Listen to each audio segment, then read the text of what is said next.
sur J-Racing 44, c'est Melvin et Julien. On se retrouve aujourd'hui pour une petite interview de Julien. Vous allez en apprendre un peu plus sur Julien Ripper, ce qu'il fait dans la vie, pourquoi le GT4, etc. Donc on va vous présenter avant la course qui arrive au Castellet dans quelques jours. Il est un passionné automobile. Comment ça arrivé cette passion là? Depuis tout jeune, comme beaucoup d'entre vous, voilà, la belle mécanique, les belles voitures, et puis pas forcément non plus la possibilité d'accéder à tout ça, parce que je venais d'une famille modeste qui n'était pas forcément sur le sport auto. Donc voilà, déjà cultivé un petit peu cet attrait de l'automobile, et puis avec le temps et avec mon travail, j'ai réussi à accéder à ça petit à petit. Comment tu arrives dans le sport automobile? Parce que bon, il y a l'automobile de série, puis il y a le sport automobile. Toi, tu es arrivé dans le sport automobile, tu sais que tu avais fait du rallye. Comment s'est passée cette période-là? Ouais, en fait, un jour, j'ai un très très mauvais souvenir chez Porsche, c'est marrant, parce que je vais pour m'acheter à l'époque ça date, une 911, la 996 GT3 RS d'occasion, et je suis très excité de pouvoir peut-être essayer cette voiture et d'avoir ma première très belle voiture, même si aujourd'hui je suis vachement moins fan de la 996, mais bref. Et en fait, chez Porsche, on me prend très très haut. On me dit en gros que je conduirai pas, alors que je viens avec une RS4. Le mec il me dit non, mais de toute façon vous montez à côté, moi je suis pilote, moi je suis ceci, moi je suis cela. Donc voilà, à un moment ça m'a gonflé. Et puis je me suis dit, écoute, si t'as les moyens de t'acheter cette voiture là à cet âge là, ce serait peut-être bien d'apprendre à piloter un peu plus que l'amateurisme que je faisais. Donc je me suis dit, écoute, allez, mets-toi au rallye. Et ça a commencé comme ça. Commencé avec quoi comme voiture de rallye? Bon, c'était à l'époque, tu as fait quel championnat un petit peu? Championnat nationaux, tu me disais? Ouais, alors c'était ça commence à dater un peu maintenant, mais ça a commencé avec alors je voulais commencer avec une 306 Maxi. Oui, et puis, voilà, mais bon, heureusement j'ai eu quelqu'un de super par contre qui m'a conseillé, c'était Bernard Pialat chez PH Sport, qui a pris le temps de m'expliquer alors que j'étais vraiment un novice. Et merci à lui d'ailleurs pour cette disponibilité. Il m'a expliqué qu'il fallait pas du tout que je commence avec ça, qu'il fallait mieux que je m'oriente vers une petite formule de promo. Donc j'ai fait du Citroën Trophy à l'époque avec la C2R2 Max sur asphalte. Puis pour compléter un petit peu mes défauts, j'ai vu qu'il fallait que je fasse un petit peu de terre. Voilà, j'avais un peu de mal à gérer les situations. Parce que la terre, ça améliore. C'est quoi la différence entre la terre, l'asphalte? En fait, en réalité, il n'y a pas tant de différence que ça. C'est juste que sur terre ou sur des surfaces glissantes, boueuses ou glace ou etc., il va se passer les mêmes phénomènes qu'il va se passer sur asphalte, mais beaucoup plus lentement. C'est-à-dire un phénomène de glisse, il va venir beaucoup plus tôt. La voiture, elle va beaucoup plus te téléphoner ce qu'elle va faire, parce qu'elle a aussi des réglages avec qui font qu'elle prend plus de roulis, donc elle t'informe plus.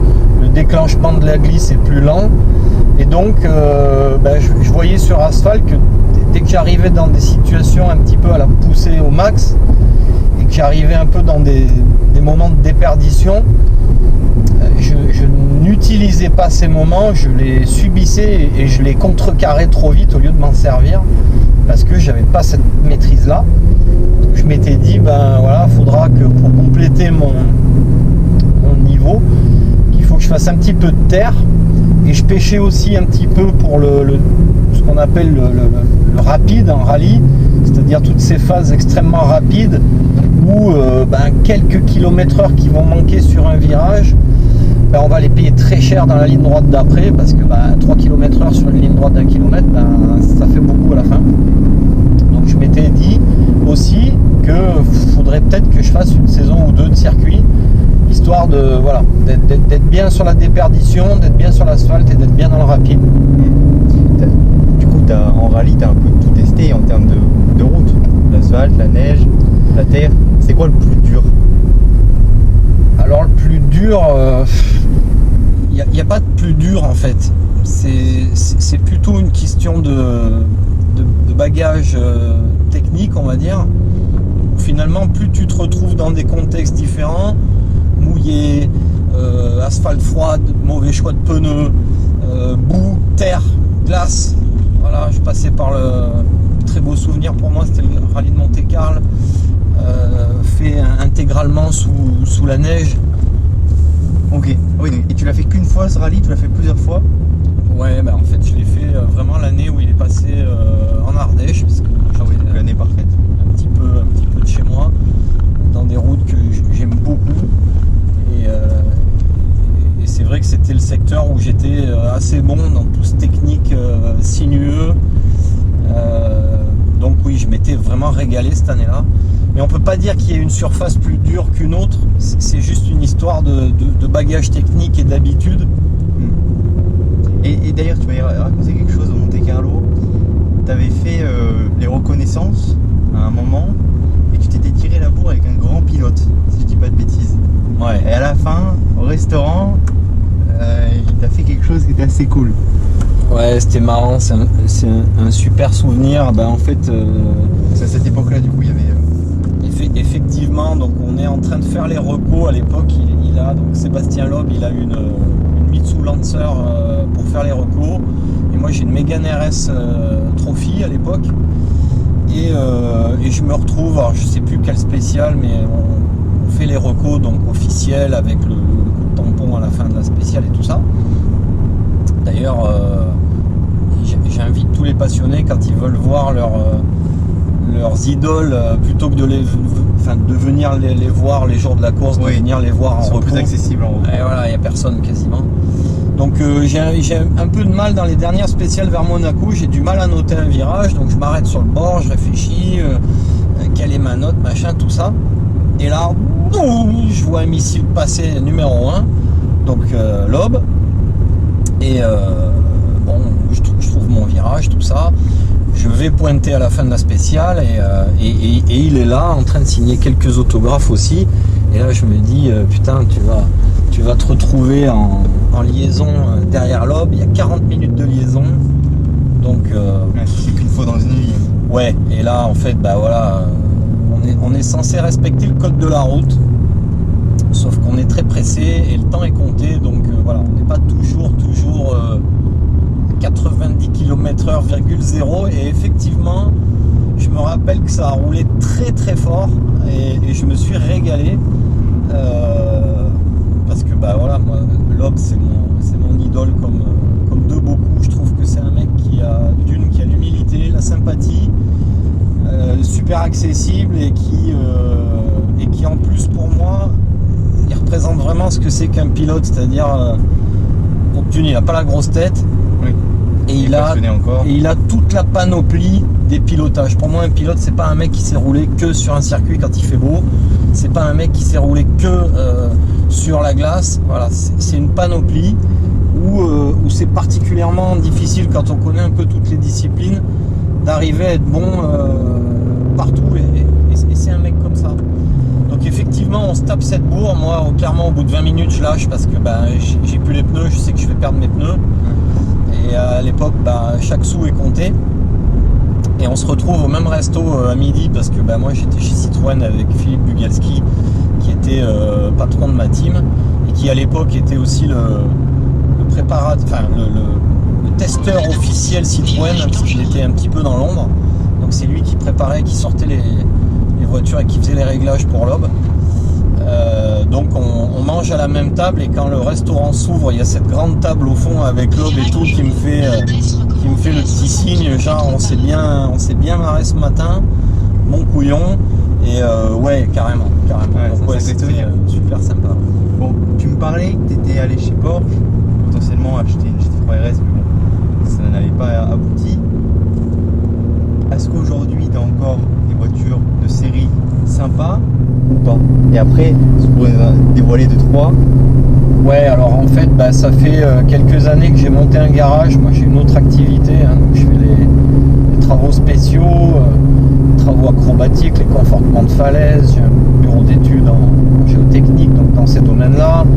J'avais ça en France, il y a une vingtaine d'années, puis j'ai fermé, je suis parti aux Antilles, sur une île où voilà, on a pu développer certains marchés. Et donc on a créé un garage aussi.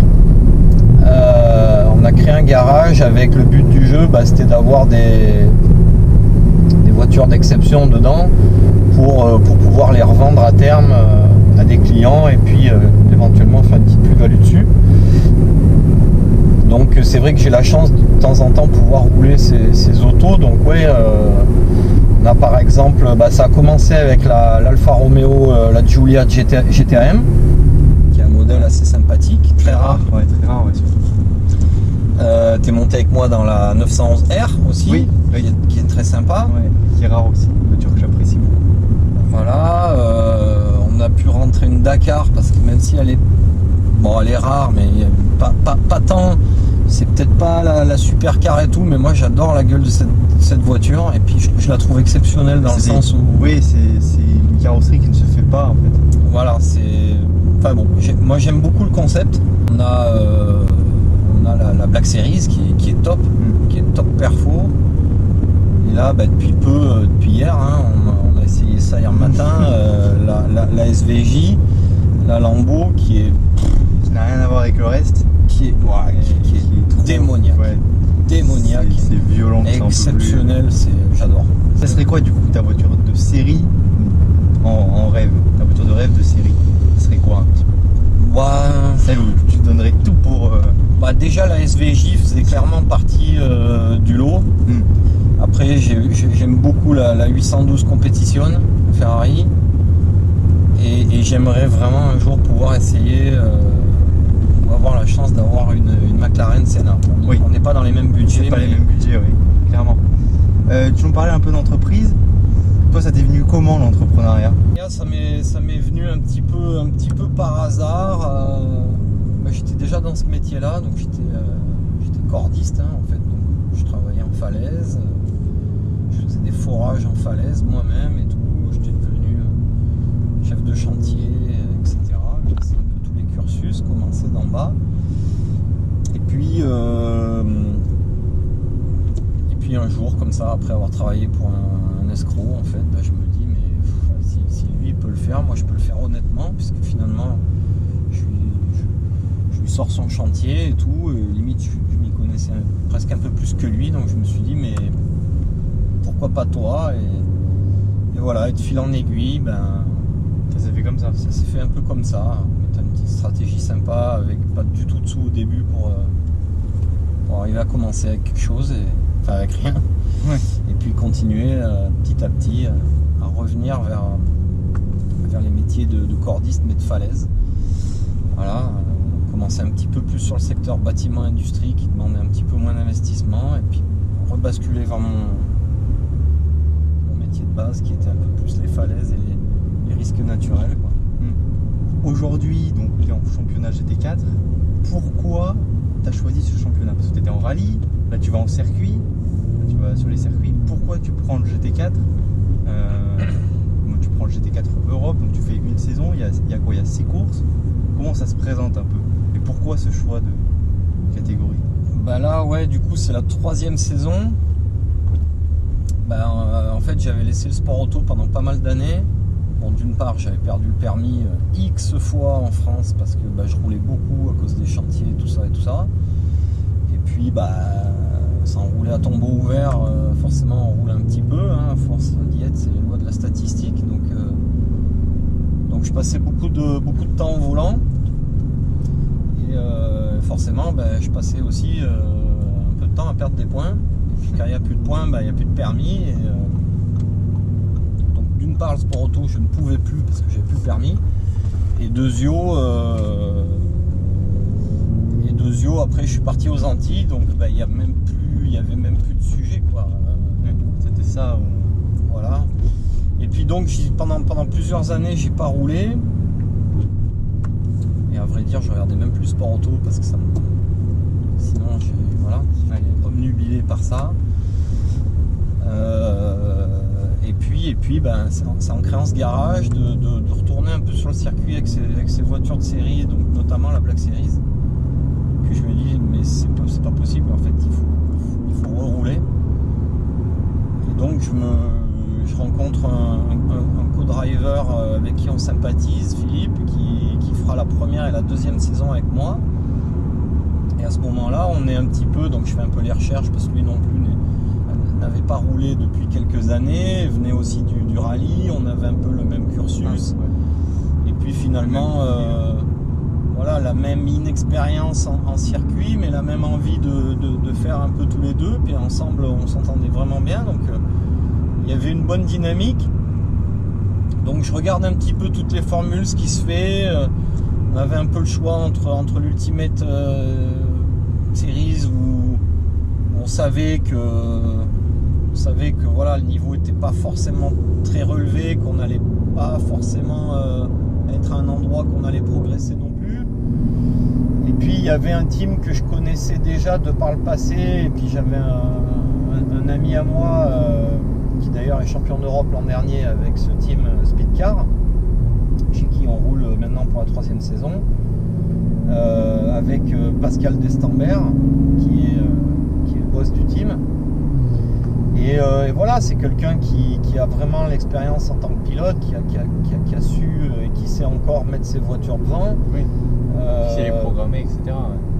Voilà, il a quoi d'ailleurs comme voiture? Là, il a choisi lui de faire rouler des Audi R8 essentiellement, donc sur ce championnat d'Europe. Et puis le collègue Robert qui est champion l'an dernier me dit mais écoute, viens, je te passerai nos datas, donc pour bosser ça fera une super base et tout ça. Et donc on a sauté l'étape du championnat de France, on est allé directement en championnat d'Europe parce qu'eux ils étaient sur ce championnat là. Ah oui. Et donc oui. On savait qu'on allait prendre la fessée quoi, ouais, clairement. C'était plus rude du coup. La première année a dû être compliquée. Ouais, bon, on savait qu'il fallait un petit peu faire abstraction de la frustration de départ parce que le niveau est tellement relevé. En gros, on est sur les mecs de devant, on est sur le même niveau qu'en Carrera Cup. Donc, à part les formules monoplace pour arriver en pilote pro pour des jeunes, il n'y a rien d'autre, quoi. Il n'y a pas plus haut niveau que le GT4 ou la Carrera Cup qui leur permet des fois à ces petits jeunes d'accéder sur le GT3, le WEC ensuite, etc. pour les meilleurs. Donc voilà, on a un peu les meilleurs de tous les pays, des champions de kart, des champions de sci, de DTM, de tout ce qu'on veut, des Américains, voilà. Oui, il y a tout le monde. Ouais, c'est très très relevé. Donc du coup, tu as choisi ce team-là parce que c'était une connaissance. ouais, c'est quelqu'un que tu appréciais bien ou pas? C'était pour tout mélanger en fait. Voilà, on savait qu'on trouverait le niveau, on trouverait la caisse perfo. C'est important de savoir que tu es dans une caisse qui est capable d'être devant. Oui. Parce que sinon tu te poseras toujours des questions. Là finalement tu te poses pas de questions. Tu sais que la caisse elle est devant. Elle est déjà devant en fait. Donc tu as les datas des mecs qui font les meilleurs chronos, qui font des pôles, qui gagnent les courses. Donc finalement le seul point de défaut c'est toi. Donc voilà, quand tu as cette base de travail, c'est hyper enrichissant. Alors quand tu es dans la défaillance, tu sais que c'est toi, quoi, hein, clairement. Hein. Oui, forcément. Mais non, c'est très bien comme ça. On a une super ambiance, on rigole bien. Ouais. C'est vraiment vraiment cool. cool. Ouais, carrément. Bon, aujourd'hui, c'est la 3e année que tu vas faire là. Tu vises quoi là? Cette année, moi, clairement, je vise le titre. Parce que tu as déjà fait 2 ans dans ma KT. Voilà. Tu as fait 2 ans où tu apprenais, du moins, la catégorie.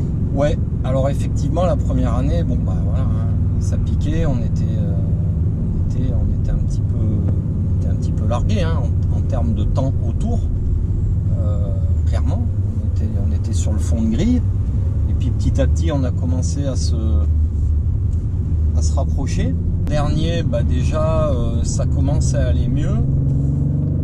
Arriver à prendre des départs quasiment milieu de grille et puis pas trop mal placé dans notre catégorie. Alors malheureusement l'année dernière ça se finit pas sur le podium parce je pense qu'on aurait dû, on le avec Dessy, on refait la planète. Je pense qu'on méritait notre 3e place malgré tout. Après, bon voilà, il y a eu quelques mauvais choix en course, quelques aléas, on va dire. Mon co-driver Philippe a eu quelques petits pépins qui forcément ont une incidence sur le résultat du binôme. Donc voilà, il y a eu 2 crashs qui nous ont privés de pouvoir faire les résultats quand il fallait les faire, et malheureusement ça n'a pas fini 3e. Et donc Philippe a décidé d'arrêter de faire le championnat complet, donc il viendra faire des piges, et moi cette année j'ai décidé de faire le championnat tout seul. J'ai réussi à trouver le budget, donc j'ai décidé de faire le championnat tout seul, donc ça va être très dur. Ah oui, tu as 6 courses, c'est des courses de 1 heure en plus? C'est des courses de 1 heure où tout le monde est à 2, on fait le changement de pilote à peu près à la demi-heure, et c'est du sprint de 1 heure clairement, donc c'est dur, c'est très dur physiquement. Tu es bien content d'avoir ton coéquipier qui te remplace à la demi-heure, et puis il y a des fois tu es bien content de ne pas prendre le départ aussi, parce que c'est des départs qui sont quand même assez ouf. Souvent, tu me dis, il y a souvent des accidents, tout ça. Ouais, c'est 50 bagnoles lancées avec tout le monde couteau entre les dents, donc ouais, c'est très très chaud. Les 2 premiers tours, c'est très très chaud. Voilà, faut pas être trop dans l'attentisme, faut pas être trop agressif non plus, faut être malin, faut être là. Bon, faut avoir un peu de chance aussi. Oui. Mais voilà, c'est un choix. Là, ça fait 2-3 courses que je suis très très proche de mes coéquipiers de team en termes de chrono. Qui sont au-dessus de toi en plus. Qui sont clairement au-dessus de moi parce qu'ils sont champions, en termes de niveau, pas loin de l'être, et qui sont pros depuis très longtemps en fait, qui ont commencé jeunes enfants en kart et qui ont un gros bagage. Donc là ça commence à être sympa au niveau des chronos. Donc ouais. Bon, je pense que tout le monde en sait un peu plus sur toi. Là on se retrouve du coup dans 2 jours au Castellet pour la première course du championnat. On va voir ce que ça donne. Tu vises du coup le podium, on espère t'y retrouver. Et donc ouais, on espère également vous retrouver là-bas. N'hésitez pas à venir nous faire un petit coucou, on sera ravis de vous répondre ou de faire des photos avec vous sur le circuit. Voilà, c'était Melvin et Julien.